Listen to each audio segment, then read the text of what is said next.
आज हम लोग बात करने वाले हैं बीए पार्ट 1 हिस्ट्री ऑनर्स का चैप्टर 10। चैप्टर 10 का ये भाग 4 है। भाग 3 तक बहुत अच्छा से हम लोग पढ़ लिए हैं और भाग 3 तक अगर आपने नहीं देखा है तो लिंक डिस्क्रिप्शन में होगा, प्ले लिस्ट का वहां देख सकते हैं, प्ले लिस्ट में जाकर देख सकते हैं। चलिए ये हम लोगों का भाग 4 है। और एक बात, आप लोग नोट्स तो बना रहे हैं ना, तो नोट्स अच्छा से बनाते रहिएगा और नोट्स हम चेक करेंगे, हम बताएंगे कि आपको किस दिन ग्रुप में भेजना है नोट्स। तो सभी लोग अच्छा से जो हम पढ़ा रहे हैं उसका नोट्स बनाते रहिए। और बहुत सारे बच्चे जो बोल रहे हैं कि पेपर 2 का क्लासेस कब से स्टार्ट होगा, देखिए पेपर 2 का क्लासेस जो है पेपर 1 खत्म हो जाए उसके बाद हम लोग क्या करेंगे, पेपर 2 स्टार्ट करेंगे। और जल्द ही हम कोशिश करवा रहे हैं कि इसको जल्द ही खत्म किया जाए। और बहुत सारे बच्चों का सवाल था कि इसमें चैप्टर कितना तक चैप्टर लगभग होगा। लगभग 13 से 14 को चैप्टर है, जैसे 10 को हम लोग खत्म कर लिए और 4 या 5 वो चैप्टर है।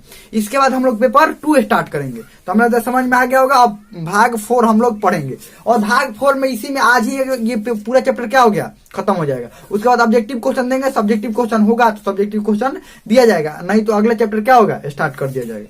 तो चलिए आज ये चैप्टर पूरी तरह से कंप्लीट कर देते हैं। तो हम लोग भाग 3 तक क्या पढ़े थे, ये सतवाहन वंश के बारे में पढ़ रहे थे। इनको पूरा इनका क्या नाम है, आंध्र सतवाहन। आंध्र सतवाहन क्यों कहते हैं, क्योंकि ये सतवाहन वंश जो था अधिकतर उत्पन्न कौन से क्षेत्र में हुआ था, ये आंध्रा वाले क्षेत्र में हुआ था। आंध्र प्रदेश वाले, ये आंध्र वाले क्षेत्र में हुआ था, ये इधर महाराष्ट्र वाले क्षेत्र में भी था, ये मध्य प्रदेश वाले क्षेत्र में, ये चारों तरफ ये फैल गया था।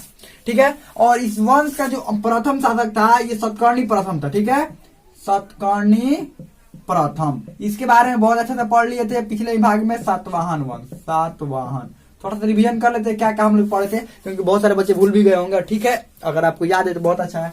उसके बाद सतकर्णी प्रथम के बाद कौन बना, हॉल। उसके बाद यहाँ पर ये गौतमीपुत्र सतकर्णी। कौन बना, गौतमीपुत्र सतकर्णी बना। यहाँ पर गौतमीपुत्र सतकर्णी, गौतमी पुत्र सातकर्णी, गौतमी पुत्र सातकर्णी बना। इसने क्या किया, इसने शक शासक को हराया, आपको पता ही है। इसने क्या किया, शक शासक में कौन था, नापान। नापान को मतलब ऐसा था ना कि पूरे चारों तरफ से, इधर से आया था नापान, इधर से चारों तरफ से घेर कर नापान को पीट दिया था इसने। किसने, गौतमीपुत्र सातकर्णी ने। और एक सिक्का भी जारी करवाया था, जो कि अभी मिलता है वो सिक्का, जोगल थम्बी स्थान से मिलता है वो सिक्का, और 8000 की संख्या में वो सिक्का मिला हुआ है। एक तरफ है गौतमीपुत्र सातकर्णी, एक तरफ नापान है, और दोनों का चित्र उस पर बनाया हुआ है। गौतमीपुत्र सातकर्णी के बाद यहाँ पर वशिष्ठी पुत्र पुलुमावी बना राजा। वशिष्ठी पुत्र पुलुमावी, वशिष्ठी पुत्र पुलुमावी बना। ये भी ठीक ठाक महान योद्धा था, ठीक ठाक राजा हुआ, लेकिन उतने ताकतवर नहीं हो पाया जितने ताकतवर की गौतमी पुत्र सतकर्णी था। इससे सभी लोग डरते थे। ये भी एक शक शासक को हराया था, जिसका नाम था, आपने उस शक शासक का नाम भी सुना होगा, रुद्रदामन, जो कि गुजरात वाले इलाके में था। रुद्रदामन से जुड़ा एक अभिलेख मिलता है जिसको कहते हैं गिरनार अभिलेख। जिसका क्या नाम है, गिरनार अभिलेख। जिसने सुदर्शन झील का पुनर्निर्माण करवाया था। किसने, यही रुद्रदामन ने ही सुदर्शन झील का क्या करवाया था, पुनर्निर्माण। जिसका एक अभिलेख मिलता है गुजरात में ही, जिसको जूनागढ़ का अभिलेख कहते हैं या गिरनार अभिलेख कहते हैं। ये मिला था, रुद्रदामन द्वारा लिखवाया गया था। तो इसी रुद्रदामन को वशिष्ठी पुत्र पुलुमावी ने 2 बार हराया था, 2 बार। और यह एक शक शासक था, ध्यान रखिएगा, शक शासक था। इसको वशिष्ठी पुत्र पुलुमावी ने कितने बार हराया था, 2 बार। अब इसके बाद देखिए, अब ज्यादा कुछ इस वक्त में किया नहीं, ज्यादा कुछ नहीं, बस पहले से बना बनाया जो चलता आ रहा था ना, बस उसी को समेट कर रखते थे ये, और कुछ ज्यादा कुछ ना अभिलेख लिखवाते थे। तो जानकारी लिखिए, जिनके बारे में जितनी जानकारी मिलेगी उतना ही ना वर्णन किया जाएगा, उतना ही ना बताया जाएगा, या उतना ही ना लोग जानेंगे। अब यही सम्राट अशोक के बारे में बहुत जानकारी मिला, बहुत सारे अभिलेख लिखवाए हैं बहुत सारे ग्रंथों से, इसीलिए उसको महान इतना वर्णन किया जाता है। देखिए इतिहास में और भी बहुत सारे महान राजा हो सकते हैं, लेकिन उनका अगर हम लोगों को उनका कोई प्रमाण नहीं मिलता तो उनको महानता कैसे सिद्ध होगी। महानता सिद्ध करने के लिए प्रमाण मिलना पड़ेगा। जिनका प्रमाण मिलता है उनको माना जाता है कि महान है, और जो महान भी होंगे उस समय और प्रमाण नहीं मिलेगा तो क्या उनको महान मानेंगे, नहीं, प्रमाण मिलना जरूरी होता। और इसके बाद बना यज्ञ श्री सातकर्णी, यज्ञ श्री सातकर्णी राजा बना। यज्ञश्री सातकर्णी राजा बनने के बाद ये अंतिम प्रतापी शासक था इस वंश का, अंतिम प्रतापी शासक था, अंतिम प्रतापी शासक है। ये व्यापार और जो समुद्री यात्राएं होती थी, समुद्री यात्रा प्रेमी था ये, समुद्री यात्रा और व्यापार और समुद्री यात्रा को बहुत ये मान्यता देता था, समुद्री यात्रा। इसका वर्णन इससे मिलता है कि ये अपने सिक्कों पर क्या करता था, अपना सिक्का पर नाव का चित्र बनवाया था, नाव का चित्र अपने सिक्कों पर वर्णन करवाया। ध्यान रखिएगा, नाव का चित्र किस पर वर्णन करवाया था, अपने सिक्कों पर।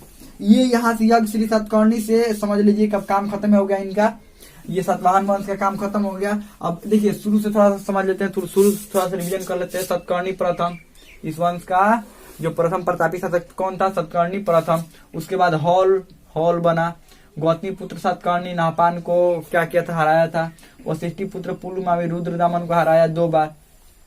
यज्ञश्री सातकर्णी, इसने क्या किया, यज्ञश्री सातकर्णी ने, ये अंतिम प्रतापी शासक था और ये कला प्रेमी था, कला प्रेमी और व्यापार और समुद्र यात्राओं को भी प्रेमी था। ये ध्यान रखिएगा, ये नाव का चित्र बनवाता था।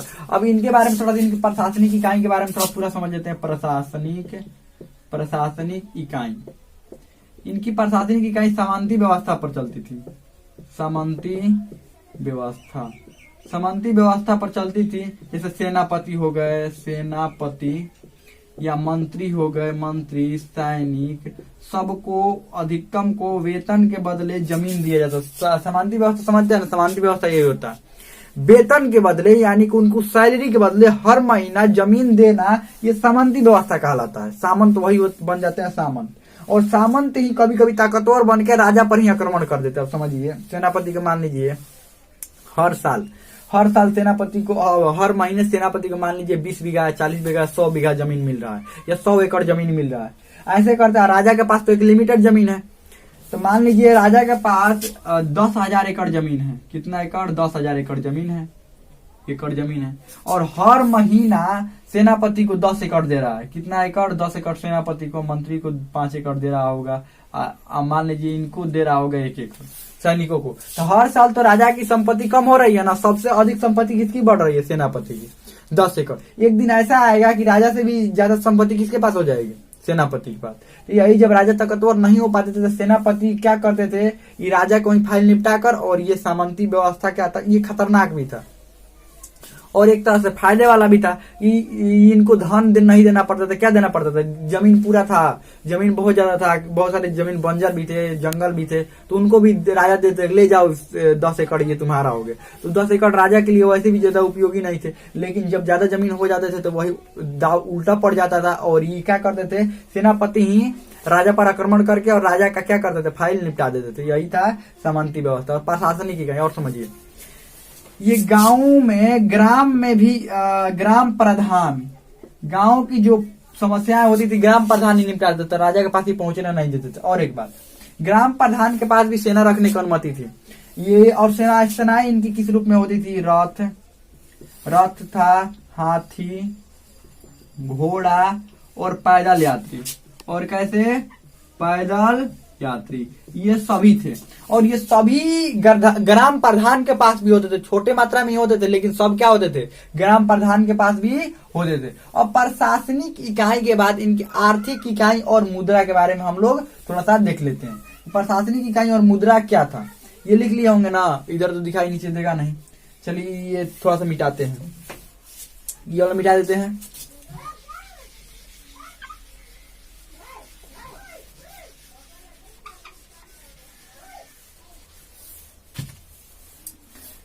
चलिए इनके बारे में बात कर लेते हैं। आर्थिक और मुद्रा प्रणाली एवं मुद्रा प्रणाली, इनकी आर्थिक स्थिति कैसी थी, इनकी आर्थिक जीवन कैसे चलता होगा। इनकी कृषि और व्यापार दोनों बहुत उन्नत थे, एवं व्यापार दोनों उन्नत थे, दोनों उन्नत। अभी किसके बारे में? पूरा ये वंश के बारे में वर्णन किया जा रहा है। अगर आपसे पूछा जाएगा कि आंध्र सातवाहन वंश के समय आर्थिक जीवन या आर्थिक व्यवस्था एवं मुद्रा प्रणाली के बारे में बताना चाहिए, पूरा ये किसी राजा के बारे में, एक राजा के बारे में नहीं बताया जा रहा है, ये सबके एवरेज लेकर बताया जा रहा है। दोनों बहुत ही उन्नत था। और फसल का छठा भाग क्या करना पड़ता था? छठा भाग किसान को राजा को टैक्स के रूप में देना पड़ता था। और व्यापार बाहर एवं अंदर एवं मतलब अपने राज्य के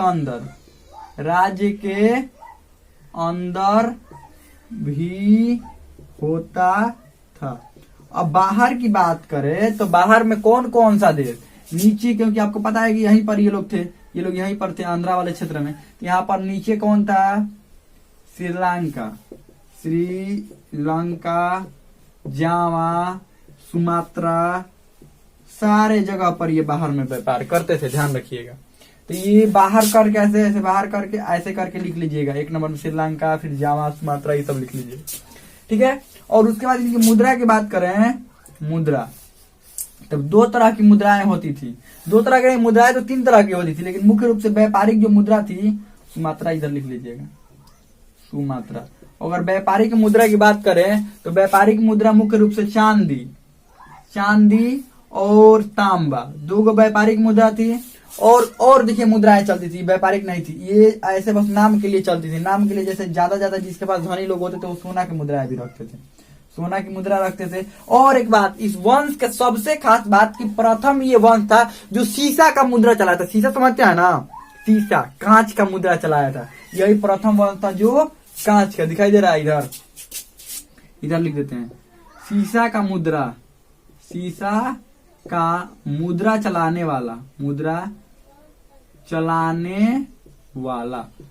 वाला प्रथम वंश था ये, ध्यान रखिएगा। कांच का मुद्रा चलाने वाला ये प्रथम वंश था।